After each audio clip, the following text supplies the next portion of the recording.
Good evening, ladies and gentlemen, boys and girls, friends and relatives. We are here to take you to another time and another place. 2 places, actually. One of them is far away, and the other is nearby. Deep Cove is the first one. Why Deep Cove? Because there was a shipyard there, starting nearly 200 years ago. The Marissa Wilcox families. I get it. I think. They built a ship called the Exile, right? Yes, in 1840, but that is not where our story begins. I remember the other time. It was 1846 AD. Yes, welcome to Deep Cove in the autumn of that year.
Hello, William.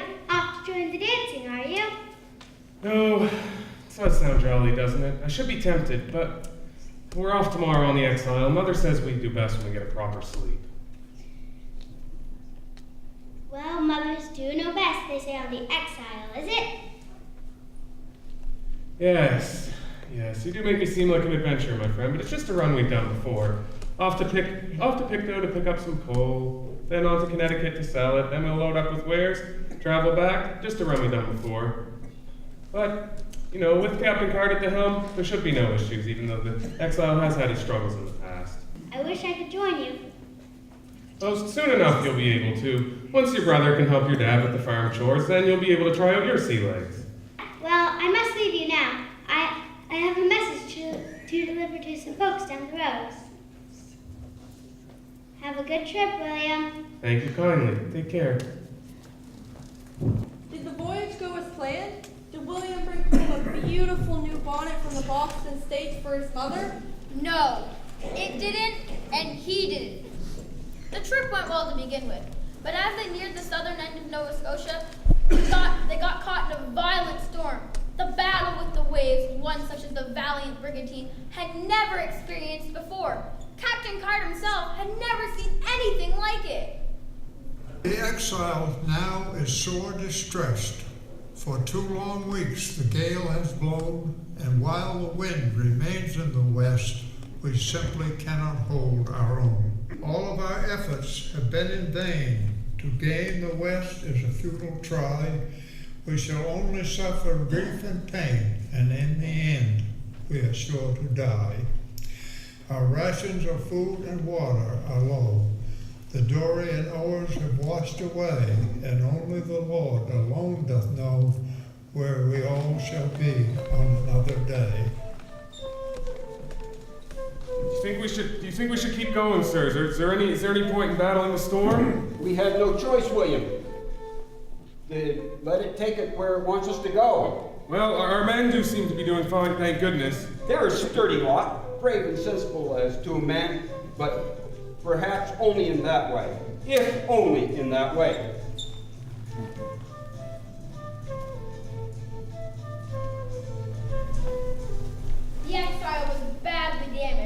because the winds were so fierce. Luckily, they somehow made it across sea. William had been along those coasts before, but didn't know where they were precisely. Was it France? Or Ireland? Or maybe England? It turned out to be the southern coast of Ireland, not far from the city of Cork. We were beginning to distress until you rode out to our assistance. When the fog disappeared, we were surprised to see your vessel. Everything was so quiet, we wondered, could it be a ghost ship? We were stranded as we couldn't get to shore. All of our boats had been swept out to sea by the storm. Helpless, you see. Hungry, too. Oh, so hungry. We hadn't eaten in 3 days. Ah, we know only too well. You have reached our shores in desperate times, good sirs. Hunger has reached our land. But your Irish fields look so green. How can that be? Don't be deceived by that. It is the Emerald Isle, but the grass flourishes as it always has. It is the crop that failed us. It is the potato, you see.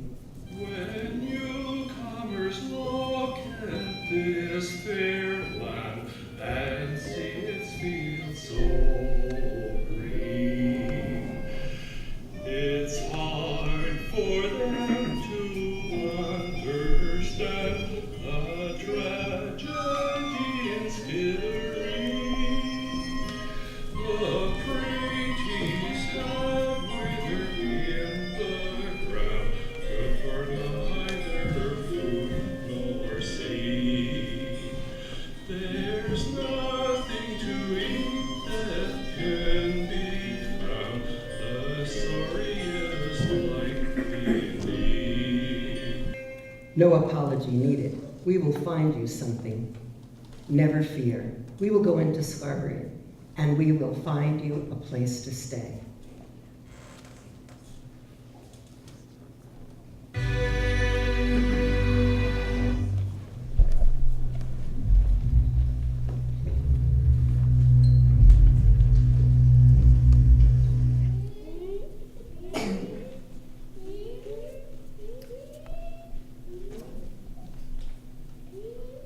I hope this helps.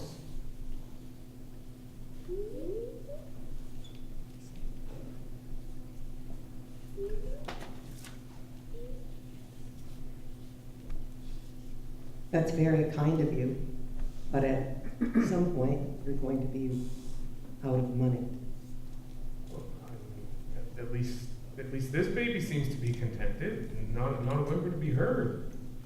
Kind sir, this baby is not crying because this baby is dead.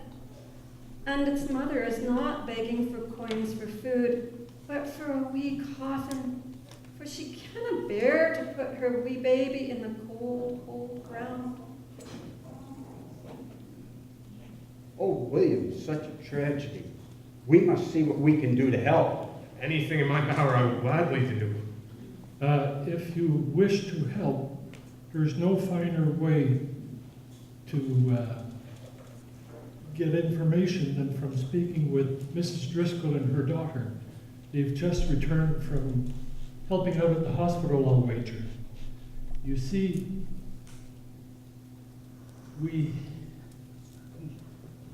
there's more than just starvation that darkens our skies and our lives. There's much disease as well. Yes, I can see that. See? All in good time, friends, all in good time. Let us find some lodging for you now.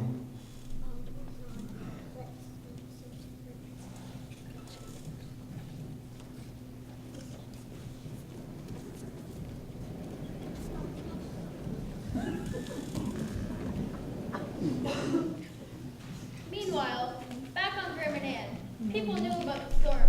The island had escaped the worst of it, but the Wilcox and Card families were particularly concerned. They had reason to be. A visitor from Yarmouth had told them about how high the waves had been and the damage that had been done to places along the Nova Scotian shore. Even with the storm, I would have thought the Exile would have returned by now. Yes, indeed. Even with a storm of the most severe proportions, the Exile should have reached its destination.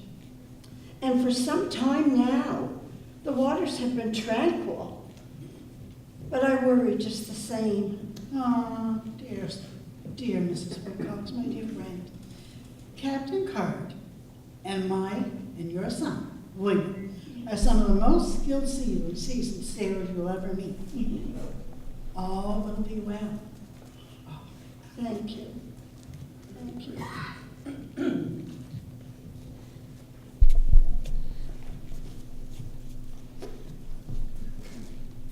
Mrs. Wilcox, what are you doing out on such a cold day? This weather can make you catch terrible cold. Oh, thank you for your concern. I don't know if you can understand or not, but somehow, looking out across the sea, well, it gives me sort of comfort. I've been thinking about the Passamaquoddy woman who would bring her beautiful baskets to the island every summer. Now, why would she come to mind? She told me one time that she believed that the wind spoke to her. And I have been wondering what the wind might be saying to her now. Perhaps something that none of us know. What do they call that? Oh, second sight or something. Anyway, Mrs. Wilcox, I don't want to worry you, but there has been talk in the community that a funeral should be held for the crew of the Exile. Enough time has passed, we should have received word if they survived the storm. And if they haven't, no harm is done, but if they have not survived the storm, then it would be a comfort to their souls and to those of us who grieve. Oh, I know you're right, but I still am concerned. Lost at sea. Such heart-chilling words.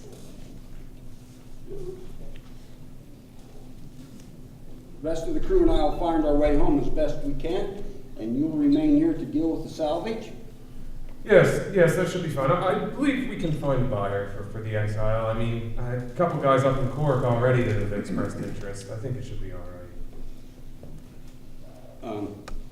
I hope the folks at home will be relieved to find out about you, and that you, even though you are going to remain here for some time. Yes, you know what to tell them. Express my affection and all that. Maybe even use the L words. Was it worthwhile? Was William able to find a buyer for the remains of the Exile? After some time, he succeeded, but he also made another use of his time in Skibbereen. What are you talking about? Did he learn how to speak Irish? I don't know about his skills in that language. I do know he learned to speak the language of love, though. Stop talking in riddles. I don't have a female intuition, you know. All right, I'll make it simple. He found a sweetheart. They began by talking about the tragic situation, and then started walking out together and found that they cared about each other. Do you remember Jane Driscoll? The young woman who helped out in the hospital? The one whose mother also helped with the sick and starving? The very one. I suppose some people would call that fate.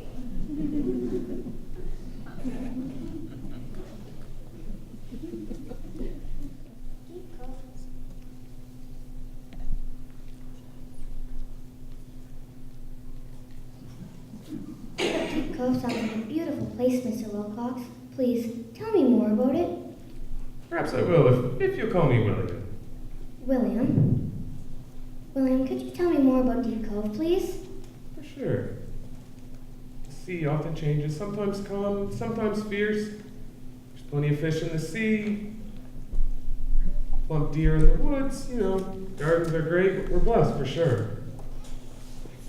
What a wonderful place, and how fortunate you are. How I wish I could travel the world and see such places. I fear that will never be, though. I can think of a way. Oh dear, I must go to the hospital right away. Help's so badly needed. Farewell, Mr. William? Tomorrow, then? Yes, we'll meet tomorrow. Yes, we will.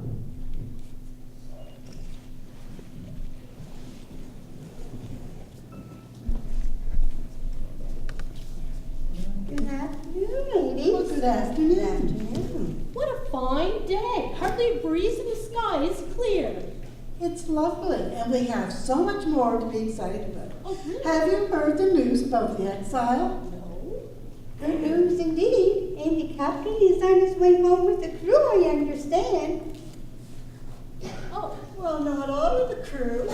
It seems that William will be staying on to help with the remains of the wreck.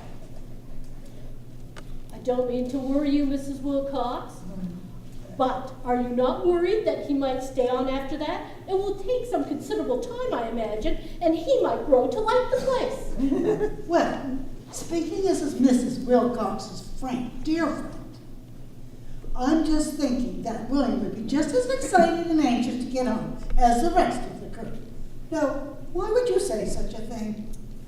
Well, I don't want to add to your worries, Mrs. Wilcox, but I have heard there are some beautiful young ladies over there. And your William is pretty eligible, you must admit, Mrs. Wilcox. Well, eligible he may be, but he is also very level-headed. And he'll be home just as soon as he can be. If be so, good afternoon, ladies. Good afternoon. Maybe the good neighbors of Deep Cove were correct. Indeed, it seems as if more than the disposal of the wreck was on William's mind. I'm agreeing with you. See? Well, William, I'm glad you've spoken with me. Mrs. Driscoll and I couldn't help but notice that you and our Jane seem to really like each other. She's very young and you're more mature. We're also wondering about your intentions.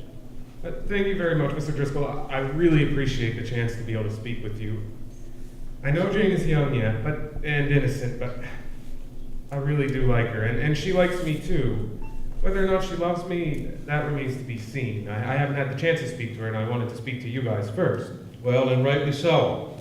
I believe my wife is close by. Well, what a pleasant surprise meeting the two of you here together. And how are you, Mr. Wilcox?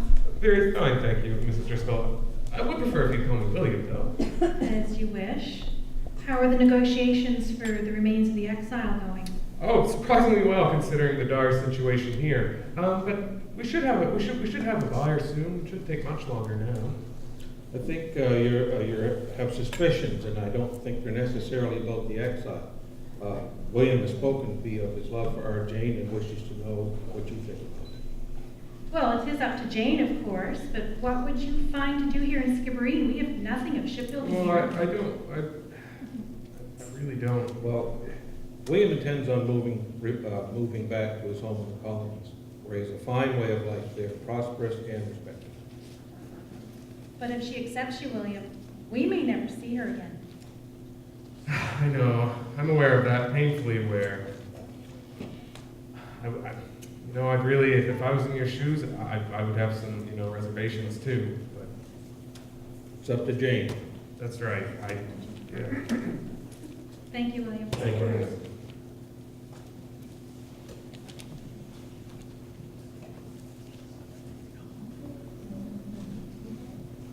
Hello, Mother. Hello, child. Am I still a child? Sometimes I wonder. You could live to be 100, and you would still be my child. But anyone else could see you were a young woman, a fine young woman at that. However, I think your work at the hospital has tired you. You should go home and have a rest. I am tired, Mother, and I will take a short nap. But I have promised Mr. Wilcox to meet him later and go for a stroll with him. You seem to be rather fond of him, Jane.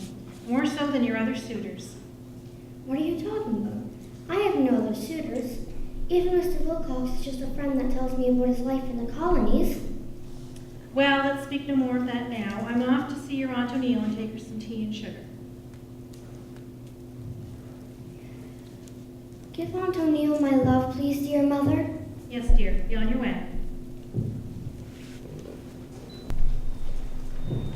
I think I'm being selfish, Miss Driscoll, yet again. You seem tired, yet I urge you to walk further. I am not so tired. I rested a while in the afternoon. The hospital was very busy today, though. My mother is there right now. You guys are doing some great work there. So helpful to so many. Thank you. It's the least we can do, and we are so much better off than most. Skipperine, it's dear to you, isn't it? Would you miss it greatly if you were ever to live somewhere else? Leave Skipperine? I have never thought of such a thing. But it's not the streets and the houses I would miss. It's the people, especially my dear family. Yes, I can understand that. I suppose I should get back to mine soon. You don't sound as pleased as I think you should. Surely you... Long to see them, yes. But I feel that I would leave a piece of my heart here if I was to leave. What do you mean, William? Don't my eyes give me away? I miss you, Jane.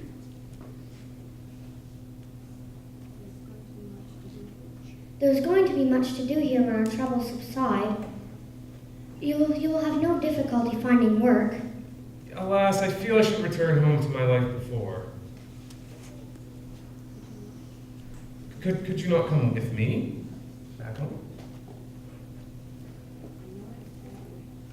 I know I have told you that I would like to visit your island, but I cannot imagine how. But you could come as Mrs. Wilcox. I'm sorry. I love you, Jane. I want you to marry me. I care for you too, William, and I know that whoever marries you will be the most lucky woman. Then why not let it be you?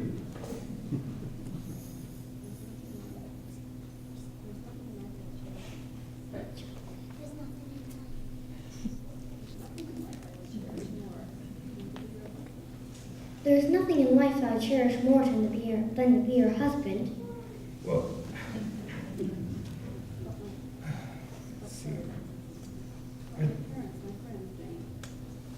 But my parents, my friends, how could I bring myself to say goodbye to them? I can only say you should follow your heart.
I need to ask a favor of you, William. Could you come with me to my parents' house to tell them that their little girl is going far away, perhaps forever? Oh, Jane, you will have me. Tears, Jane. Oh, you've made me the happiest guy alive. May I come?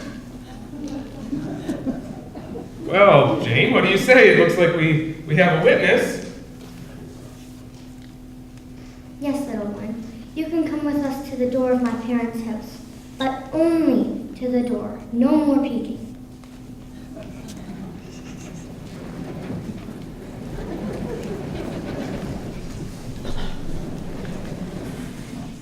Well, it all worked out in the end. Love triumphed. Only a girl would say that. Anyways, she made the right decision. Who wouldn't want to come to Grandma Nan, where we have so many potatoes? Do I need to explain? There was more to this than a desire to eat potatoes. Anyway, times were still hard in Skibbereen, but the Driscolls wanted Jane and William to have a joyous wedding. Whatever you say. I think we better make our way. There are some farewells to be said. Oh yes, the bridal couple is off to the new world.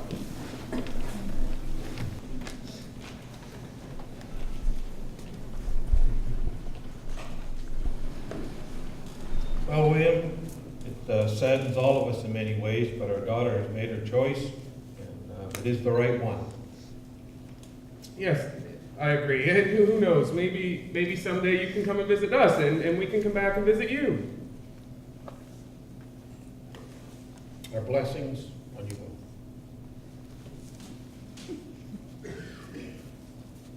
Sincerely, thank you. Thank you very much. Remember, and love will be with you always. We must be off before I begin to weep.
Does not know what has been happening in Ireland.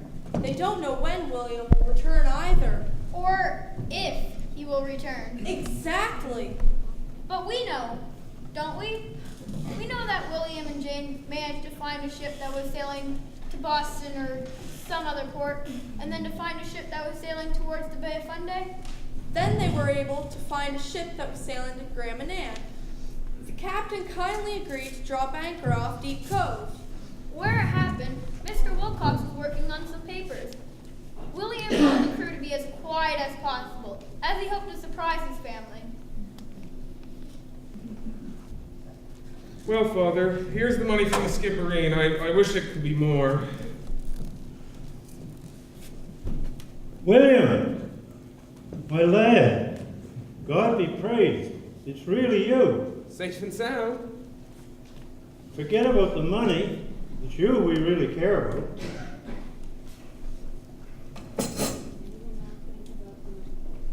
Well, when I show you the treasure I brought you, you won't even be thinking about money nonetheless.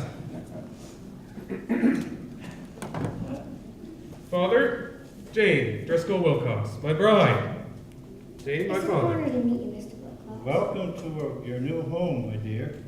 What a surprise this has turned out to be. Where's Mother? She just went over to the carriage for a few minutes.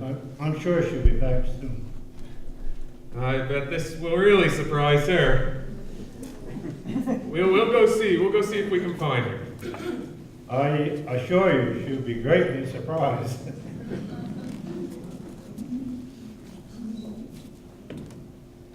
My son, oh my dear boy, welcome home. Welcome. And who is this lovely lady? This is my bride, as it be. Your bride. Hello, dear. Welcome, you sweet girl. Welcome to our island. We wed in Skibbereen, as it be, so her parents could be there.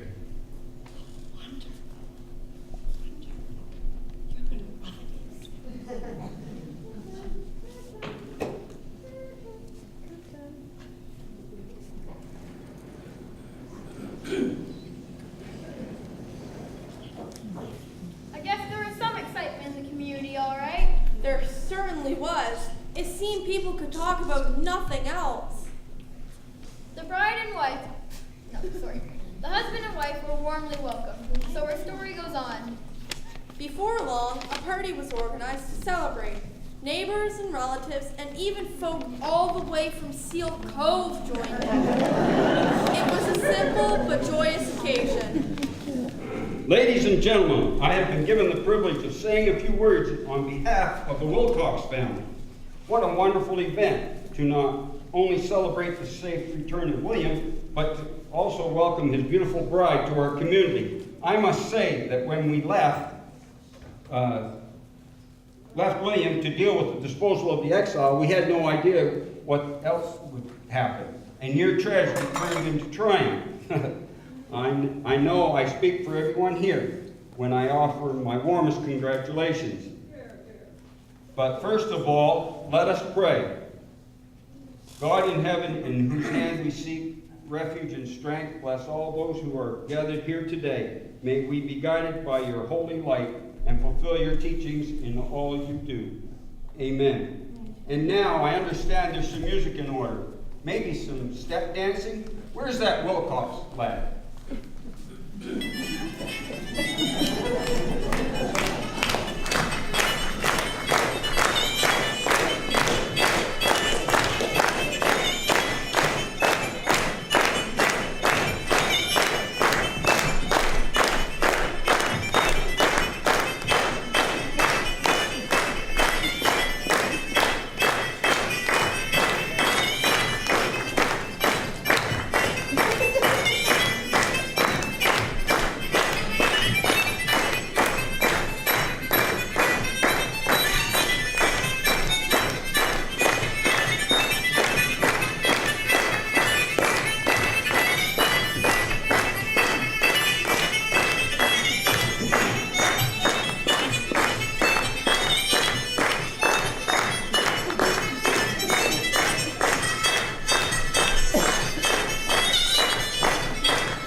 Could you sing us an air, please? I wouldn't really call myself a singer. By any means. But I'll be pleased to try. I'll sing a song that's a favorite of my mother's. It's called Isle of Beauty.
be your other Isle of Beauty, my dear sweet girl. We're going to love you so much.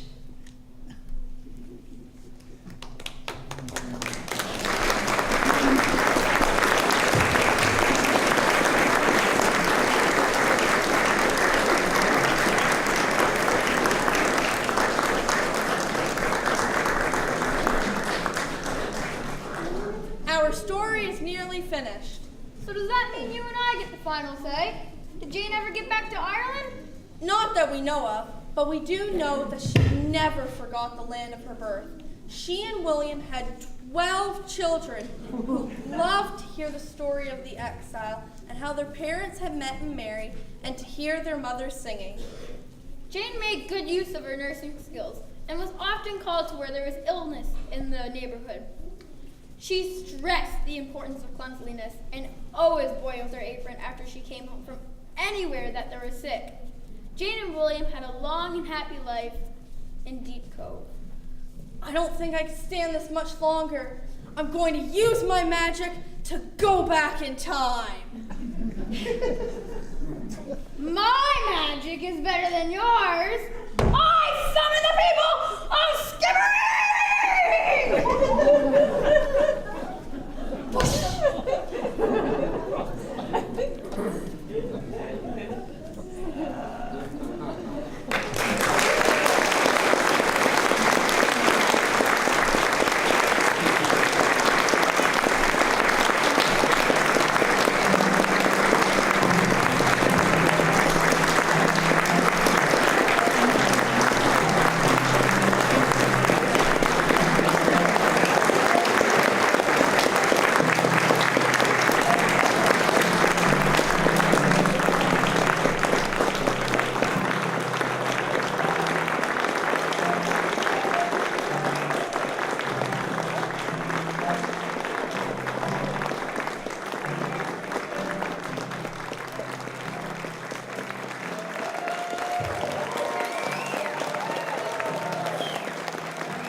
Someone had asked me, I believe one of the members of the museum had asked me if I would be willing to help them out and just be a character in the play. So I said sure, and long story short, I wound up being William in the play. So.